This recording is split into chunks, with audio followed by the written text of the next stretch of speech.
In an industry stuffed with marketing bullshit, empty promises, and shiny-suited liars, one woman's had enough. She knows what it's like to have the wrong clients, no money, and no time for fun. But she also knows how to fix it. And on the Business for Superheroes show, she promises to tell the down and dirty truth about business, sales, and running away with the circus. Here's your host, Vicky Fraser. Hello and welcome to the Business for Superheroes show. I'm Vicky Fraser and this is Joe Fraser. Hello. What? Joe Fraser. So today's show is brought to you by Mediterranean Gin. Mediterranean Gin. Yeah, which is a hell of a thing. Vicky has been faffing so much before we started this recording that I am on my second Mediterranean Gin, and this one I poured myself. No, I haven't been faffing. I have been trying to sign up for a training course, which I've been really looking forward to, and it only just opened at 8 p.m. on Monday, and so I was kind of hanging on tenterhooks, ready for...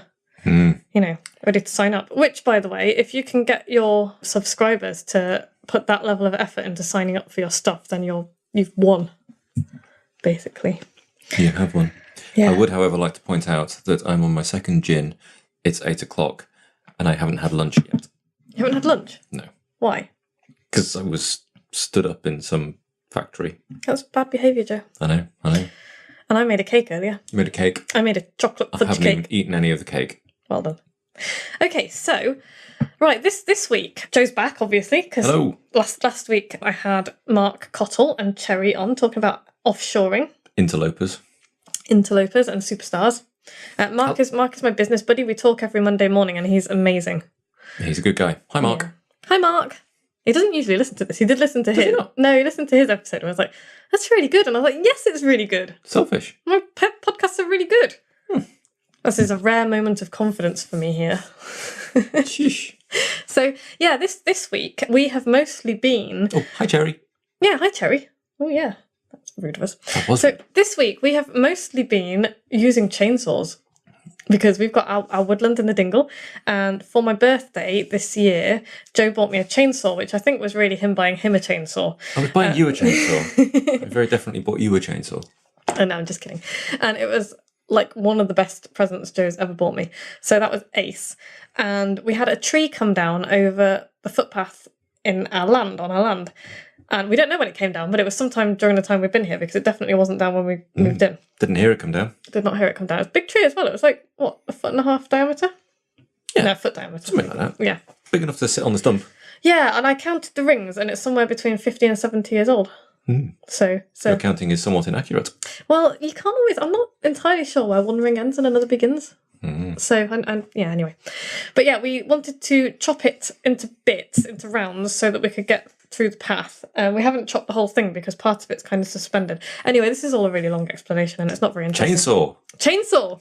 And we used the chainsaw. We've got chainsaw trousers and a helmet and safety equipment, all the rest of it. Chainsaw? That was... it was really good fun. And if you find me on Facebook, if you're friends with me on Facebook, you will see that my profile picture is of me chainsawing the shit out of a tree. Big chainsaw. Yep. So yeah, Vicky Fraser on Facebook. I'm chainsawing. It's cool. And also, we went to our friend's wedding on Saturday, and then on the way home... Hi, Chris. Hi, Helen. I don't think they listen. on the way home, we were listening to Tom Robinson's show on Six Music. And he was playing all sorts of interesting and amazing stuff. He's always introducing new bands and artists and people that we probably haven't heard of. It's a bit like John Peel, I guess. He's a bit of a John Peel. Character. And he's ace. And it's not all just new music. Some of it is older music. Like, he had the Tiger Lilies on. And they sound... And they've been around forever. And they kind of do Bordello type... The Bordello band, kind of. Yeah. Funny stuff. Anyway, but they had... Among other people that I've added to my iTunes playlists, including a girl called Mylan, who did a song called Technique, which is excellent. Kind of excellent. Did you not like it? Well, I thought it was excellent. It was different. Check it out, folks. Yeah, Mylan, Technique. Anyway, among the other people, he mentioned a chap called ShaoDow, which is spelt ShaoDow. And he is a rapper. And they played one of his songs, and I really liked it because I quite like rap. But this guy is kind of different not just in terms of his music, but in terms of how he goes about, doing what he does. And he's a proper entrepreneur in kind of the real sense of the word. Okay. Because, and I found out all sorts of stuff about him today. You have been doing the research. I've been doing the research. He is totally independent. He has no record label. I don't think he has any manager. He's not controlled by anybody else and all the rest of it. And he's just got this extraordinary work ethic and really good ideas and is running his business like a business, because he is not one of these artists. And this is really common amongst people who are, really talented music. I don't like the word talent because it implies that you've either got it or you haven't, and that's not the case. But it's very common among artists, people who make music or people who paint and draw or people who write, to think that if you're really good at what you do, then the world should somehow just magically transport money into your pockets. Yeah. And I can kind of understand where people come from with that, because if you create something amazing and wonderful, then, there's always a part of you that's going to think the world must see this and they should see this and build it and they will come. Build it and they will come. Watch Wayne's World. Field of Dreams. Yeah, but it was in Wayne's World as well. But it was from Field of Dreams. I'm not disagreeing with you. I'm just saying that Wayne's World is ace. Okay. But yeah, if you build it, then they will not come. Not necessarily. A very few, very tiny number of artists get really lucky and they get noticed really early on and they get a shot to stardom. But the vast majority of people that you see who are really famous or have been really successful, like Prince is a really good example, are incredibly hardworking people. And they're quite savvy business people. And they are aware that it's not enough just to be incredibly good at what you do. You have to be willing to put yourself out there and work to get your name out there and work to build a relationship, because all of this is all about building relationships. Build your crowd and all that. Yeah, and ShaoDow understands that. And he's a really cool bloke as well. When he was 18, he travelled to China on his own to learn Shaolin Kung Fu and became like this, amazing Shaolin Kung Fu ninja. And he did it. No, not a ninja. No, ninja's totally different. totally different. Honestly, I know my Kung Fu. Can't do that. Yeah, Joe used to do Wing Chun Kung Fu. Which is one of the non-flowery, more useful, actually. Developed for women, actually. Smack them in the face kind of ones. Developed for and by women, I think. So it's really Which hardcore. is why I was all right at it. I'm giving Joe a dirty look right now. But yeah, so he at age 18, he decided, I want to become, really good at Shaolin Kung Fu. And he made it happen. He travelled to China on his own, which is quite a scary undertaking for an 18-year-old, because it's a long way, and it's not just a long way in terms of distance, it's a long way in terms of cultural gap as well. And moving into a monastery for a 6-month stint, I would imagine, would be quite a thing. Is that what happens? If you want to do Shaolin, it's the Shaolin monks. They're monks. Right, so he would have joined a monastery for a while. Yeah. Wow. Okay, so that's even more impressive. And that's just his personal, and there's something else really impressive that I'm going to tell you in a little bit as well that he did to further his career. But he has also sold more than 20,000 copies of his albums without having a label, without having a manager or anything. He's performed at Reading and Leeds festivals, and they're big festivals. They're rival Glastonbury. He's been played on the UK's major radio stations, particularly by Tom Robinson, because Tom Robinson picks his, people that he likes. And he's toured the UK and abroad, all with no label, no manager, just him, and he funds his whole career by himself. That is pretty amazing. That is pretty amazing. Yeah, because there's so many. No big, massive cash injections from a record label, no huge promotional efforts from anybody apart from him. Yeah. Just doing it on his own. And so I was just like, well, how's he done this then? Because, I know kind of how I would do it, were I even remotely talented in the direction of, anything other than writing. But so I was intrigued, and I decided I was going to have a look. And he's also, by the way, got his own range of wireless headphones randomly. What? Yeah, I know. That he sells. He's got an original manga book series on the way. Cool. I don't know if he's actually... This guy sounds like he needs to, I don't know. Has he never found girls or smoking or beer or something? People have this kind of enthusiasm before they hit about 18, don't they? They do, but he's managed to hang on to it. And I would imagine that he doesn't have any trouble finding girls because he's a very nice looking lad. But apart from that, he's also just incredibly enthusiastic about everything that he does. And that's a really attractive trait. And so I'm not surprised that he's doing well. And he's in it for the long game as well. He's aware that this is a long slog. He doesn't want to get a one hit off a record label promotional bash and then disappear into obscurity. No, and he gets it. He's creative in his music and he's creative in his business, and he gets that that's what this is all about. It's, real creativity isn't anything to do with being kind of arty-farty. It's about working really hard and plugging away and using the Seinfeld strategy, which is quite a cool thing. I have not heard of the Seinfeld strategy. Well, you've heard of Jerry Seinfeld, right? I have. He's pretty much the most successful comedian of all time. Okay. And earned more money than, I think he had like $360 million in 1 year at his peak, which is just a boggling amount of money. And he was asked by a budding comedian, what's the secret to success as a comedian?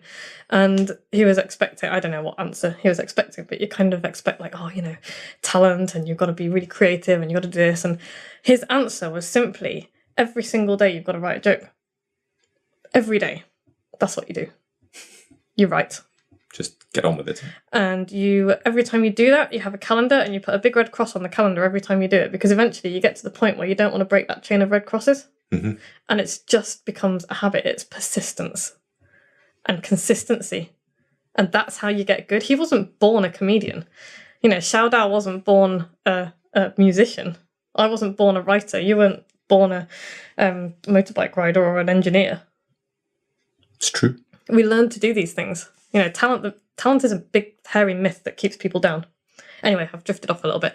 But ShaoDow understands the Seinfeld strategy. You might not have heard of the Seinfeld strategy. But that's what he's doing. But that's what he's doing. And he said he's said a lot of things, actually, that I've found really interesting and that I'm going to kind of repeat to you. And then we'll talk about them a little bit, because they're totally applicable to any business. So he's said... He said two words that really shouldn't go together are creativity and business. They say it's not what you know or how talented you are, but rather than who you know. And I get where he's coming from, but I think he's misunderstood actually what creativity is and what business is. And I think also he's referring to business as in the music industry, which I think is a shady and seedy place. And I think it sucks the life out of people. Mm-hmm. I don't know that much about it, but I do know that, looking at people like Prince, who hated the music. I mean, he battled Sony for years, didn't he, for control of his music? Yeah. And that's wrong. You shouldn't have to do that. So I get where he's coming from, but he also understands business. He understands that you have to sell it. You're not, people aren't going to buy it just because you're there. So if you rely on being discovered, you're gonna starve. And he says he disdains business, but he doesn't really. He disdains the music industry, which is fair enough because it's shit and it's exploitative. And also, he recognises that most musicians won't do what he does. They won't get off their asses and sell themselves. And that's what he has been doing in some really interesting ways.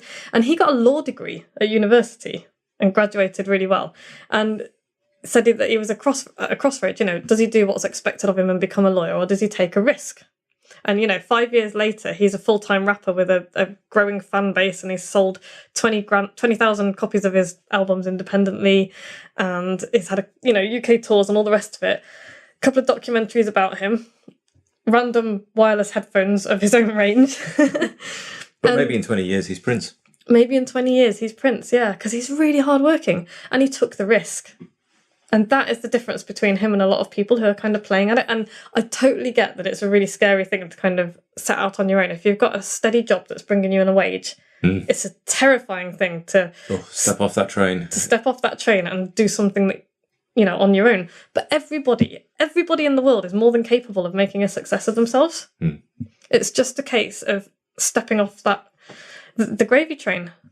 And it's a terrifying thing to do. And the only reason I did it is because I was pretty much pushed into doing it because I was fired. Well, I would have been fired. You were mostly unemployable, weren't you? Yeah. Well, I'm an arsehole employee. I wouldn't employ me. But I if I hadn't been pushed into it, I don't know if I ever would have done this. Because it's a scary thing to do. It is a scary thing to do. But it is worth doing if you're willing to put the work in. Yeah. and this guy has put the work in. So the other things that he does, he's got a business partner called Zuby, which I think is a great name, but he also runs a pop-up shop in a major UK shopping centre. I don't know which one, and I want to find out because I want to go and see it. But it only sells their music and merchandise. Well, so they just open up for a couple of weekends a year and just sell their stuff? I guess so, yeah. Cool. But that's actually a really cool thing because you've got built-in scarcity there, because if they're only available in this pop-up shop, and, you know, they'll meet them because they won't have staff, it'll be those guys there. Their people will come from far and wide to, not really to buy their stuff, that's just part of it, it'll be to But that's what they'll do when they get there. Oh, yeah, definitely. And, you know, and he says he's nowhere near where he wants to be in his career. You know, only a handful of people know and care about who he is, and he struggles to get any real support from any major radio stations apart from Tom Robinson. But that's going to come because he's doing the work. And if he carries on doing the work, that's the success that he wants will come to him. It will, because that's what happens. And, you know, he still spends every penny he has on his music and music-related activities, and, you know, he's self-employed and he works ridiculous hours with very little semblance of a social life. But that won't be forever. Yeah. Do you remember the hours that I used to work? Oh, God, yeah. And they were ludicrous, weren't they? Yeah. It was brutal. Well, they weren't ludicrous, they were worth it, they paid off. Yeah. But I wouldn't want to do it again. No, it was tough, wasn't it? It was tough, yeah. And I still work much longer hours than I think most people do in a job. I try not to work weekends anymore. But I work later in the evening than most, and I start earlier. Most days, not don't always manage to. So yeah, you know, and he's got some other really good tips for musicians as well, but this goes for anybody. So he talks about learning your craft inside out. If you insist on being a part of the music business or any industry, you know, make it your business to understand it. Learn how to build and update your website, how to manage your finances, these are his words at the moment, how to book a tour, how to get your album onto iTunes. At the very least, have a working knowledge of the process so that if or when somebody else is doing it for you, you will know if and when they are screwing up. And that's a really valuable piece of advice. That's absolutely true, and that's definitely something you've done. Yeah. Because you can build a website. You have built websites.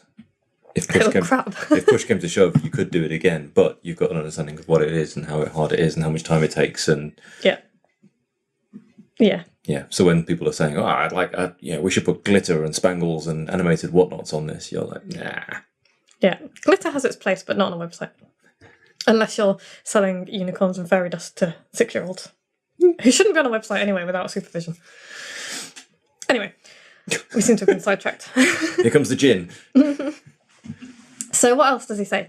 Okay, so this is a really good point for people who are doing creative stuff like music or... I don't know if you can hear that noise in the background, but that's our chickens shouting at us. That's a chicken trying to break into the kitchen. Yeah, no chickens in the house. No chickens in the house. But yeah, anyway, he's got another good point about making music, and this goes for writing, fiction, and it goes for art, as in, you know, painting and drawing, that isn't for somebody else. This is if it's not commissioned. And he says that when it comes to actually making the art, the music, always make something that you enjoy. And that's applicable to anything really, because it's like, don't work with clients that you won't get on with. Don't work on projects that you won't enjoy, because you won't do it well if you don't enjoy it. You know, he says if you make a track in order to get playlisted or to chart or get some industry attention, then you're already doing it wrong, because it's one of the easiest ways to fall out of love with the creative process. And that's totally true. And it's the same for if you're a writer.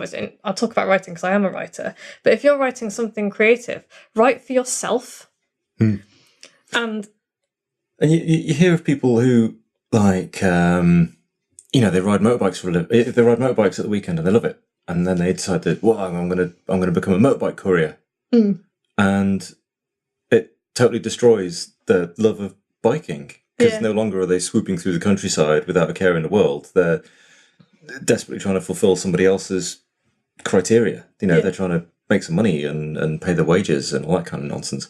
So yeah, I can totally see how you could turn the thing that you love and talented at into a horrible grinding nightmare by just taking the wrong path. Absolutely. And by the way, do not misunderstand me here, because you have to know your audience and you have to market to them, but that's not the same as the stuff that you're creating. Because if you're creating a piece of music or a piece of art or a piece of writing, creative writing, you write it for yourself, but then you have an idea in your mind of the people that you want to buy it and the people that would be interested in it, and you market your marketing towards them, which is not the same as the thing itself. Yeah. So you have to know who you're going to be trying to sell this to. And you have to make sure that all of your marketing is pointed at those people. But that's not to say that you write your piece of music or you write your book, your novel for those people, with those people in mind. You don't. You write it for somebody to read and listen to, but you write it for you. Yeah. And there's nothing manipulative about pointing your marketing at specific people, because these are the people who, should enjoy reading it. These are the people who should enjoy your art. These are the people who are looking for the things that you're offering. You're not trying to bend their jelly brain into doing something they don't want to do. You're trying to just make them aware that here is something they might wish. Yeah, they might exactly. And if what you're marketing, if what you're selling is a product that will help solve somebody's problem, then I think you've almost got a duty to market to them, because otherwise you're withholding it. And that's, again, it's not manipulative. It's like, if I think that I can help somebody, then surely I have a duty to do so. Yeah. Yeah, and it's perfectly okay to be paid for the services that you provide. There is nothing wrong with it. And I think we have a real problem, particularly in this country, of feeling a bit icky about selling people stuff. And I had having a discussion about this in my inner circle the other day, actually, because one of the chaps who makes amazing hammocks, and I'm totally going to buy one because I've seen a design I really like, but he makes these amazing hammocks, and he's found out that they're amazing for kids with learning disabilities. I think specifically autistic kids, but they're a really good sensory experience. Okay. And he's been approached by a couple of people, and he was like, I feel a bit icky about marketing to parents of disabled kids, because it feels like I'm profiting from somebody else's misfortune. And that's not the case at all. His products can enhance these kids' lives and make their experience of the world more pleasant and better and calmer.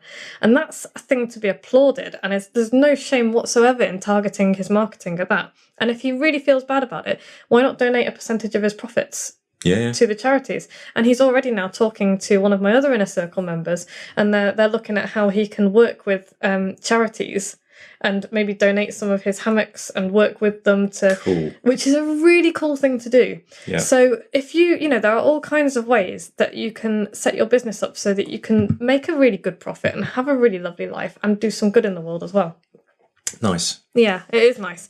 And the thing that I'm most proud of with that is that I got him thinking about what he does a bit differently, because he was feeling like marketing and selling to these people was icky. And actually it's not at all. You need to flip it and see that actually what you're offering is a really valuable thing. Yeah, they just need to know about it. They just need to know about it.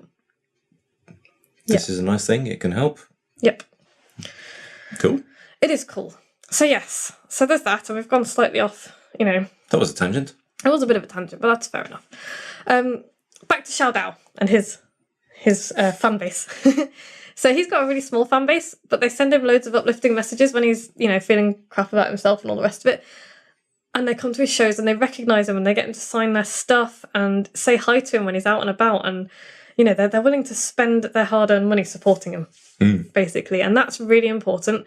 And his audience will grow, and it should grow, and he should always be trying to grow it. But the point is, it's better to have a small engaged audience that will grow with you than a massive list of people who don't care about you. Yeah, massive disinterested pile of people. Yeah, so that's what he's trying to do. And in an industry, he's said there's artists where there's 20,000 with 20,000 Twitter followers, and they're struggling to get 100 people to buy their latest release.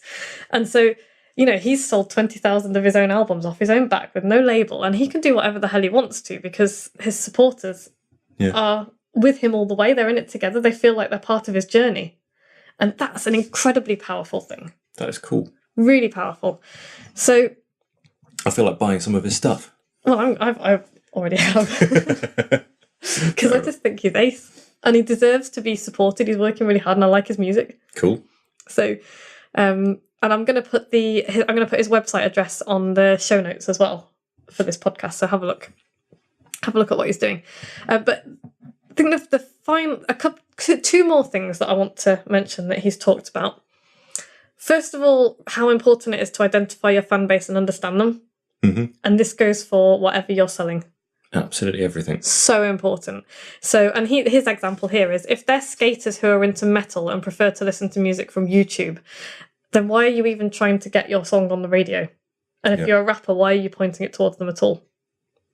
Because they're not going to be interested. You know, and he says, and this is a great idea, he says, try playing a gig at a busy skate park. Film it, stick it on YouTube with your newest track laid over the top and some directions to your mailing list for details on the next show. Perfect. He knows marketing. He knows how to build, he knows how to build an audience, and he knows how to make money. Yeah. It's such a simple idea, but so few people will do it. And it goes for whatever, you might not be a musician or an artist, but whatever you sell, you just need to do that. You need to find your skate park. Go to the place they are. Yeah, go to the place they are and give them what they want in the format that they want it. If people don't read, give them a video to watch. Yeah. So, and the other thing that he says, and this is totally true of every industry as well, people are way too reliant on the internet. He's built his audience by actually putting the groundwork in and going out and meeting his fans. And he goes and tours and he gets out and meets people. And this is the thing that I love about him. He taught himself to speak French just so that he could build his support base abroad. Nice. Because, I know, isn't it? Because French is a really cool language. So obviously you've got France, but then you've also got North Africa and some of the African coast as well. Plus probably a whole bunch of other places. Yeah. So he's, he taught himself French. How many people are going to do that? Like 0.0001% of anybody anywhere in any industry will bother to go to that trouble. Yeah. And he's gonna be massive, and he deserves to be. And I hope he is. Because he's, really hardworking. So yeah, personal touch makes a difference. And he's not just hardworking, he's actually good at what he does. Oh yeah, totally good at what he does. Totally good at what he does. Yeah. Because he treats his music like a full-time job, because it is a full-time job. And he treats it professionally. He doesn't treat it like something that he just does because it's fun. That's a bonus, the fact that he loves it, but he's also making money out of it. It's really, really cool. So yeah, go out and meet people, do events. Don't rely on online. Do, write to people, write honest to goodness letters to people. Do lumpy mail. Send people interesting things in the post. They will love you for it. So yeah, there you go. It was quite a long podcast this week, but I think That was 27 minutes. Yeesh. Packed full of awesome stuff for you to, take away and do something with. But the advice really is go to ShaoDowMusic.com. Yeah, and see what he's doing. And see what he's doing, because he's doing it all right. He's doing it all right. And the URL will be on the show notes. Cool. So you'll be able to find it there.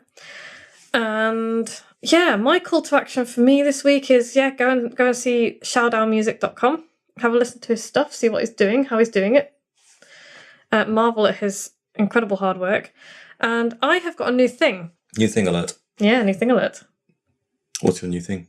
It's Borrow My Brain. Borrow my brain. You can borrow my brain for 30 minutes on Skype. I get a lot of questions via email, and I will answer them. I answer every email anyway, even if it's not immediately. I will answer every email anyway. But I get a lot of people asking me quite in-depth questions, and often I will point them towards my book or, suggest that they join the inner circle, because people are paying me for this information, and it is not fair for me to give it away for free. And plus, people don't value free information as highly. Absolutely. And so I've been kind of thinking, I want to be helpful, but I'm aware that not everybody's going to want to join the inner circle, and also there are always freebie seekers out there, and whatever. But I thought, okay, borrow my brain, 30 minutes on Skype with me. You can ask me anything, and by the time that 30 minutes is up, you will have an actionable idea or plan, the beginnings of a plan for you to actually go away and put into action. Actually action. Cool. So yeah, borrow my brain. And it's a brand new thing. So the first 5 people who apply will get it for just £100 plus VAT. Was this like a product launch? Just then? No, it's kind of out there. The full price is £250 plus VAT, because, this kind of emptying my brain into people's ears doesn't come cheap. Well, it shouldn't. It's like 30 years worth of, nonsense and experience and stuff. Falling into hedges and building a 6-figure business. Building a 6-figure business. So, yeah, if you're one of the first 5 people to sign up for this Bonus cheap. Borrow My Brain, you get it for just £100 plus VAT, which Sweet. is a bargain. And, you know, my Inner Circle guys get access to this every month for a princely sum of £97 plus VAT a month. And they think, I mean, I think Dom said anybody who doesn't take me up on this is a crazy person because he's got so much. I'm paraphrasing a little bit, but I'll put it in an email at some point because he said something really nice and totally unsolicited. So there you go. Borrow My Brain. It's businessforsuperheroes.com/borrow my brain. Oh, and you get a recording of the whole call as well. So that you can listen back to it. So you don't have to sit there taking notes. No. You can listen back to it as many times as you like. You get a recording of the call. Cool. So it's awesome. So yeah, ShaoDowMusic.com, businessforsuperheroes.com/borrow my brain. And I have no idea what we're going to talk about next week. It's a surprise. Excellent. Yeah. Thanks very much, Joe. Cool. No worries. See you next week. Be good. And if you can't be good, don't get caught. Bye. Like what you've just heard? Tell your colleagues, tell your friends, send them to www.businessforsuperheroes.com/podcast.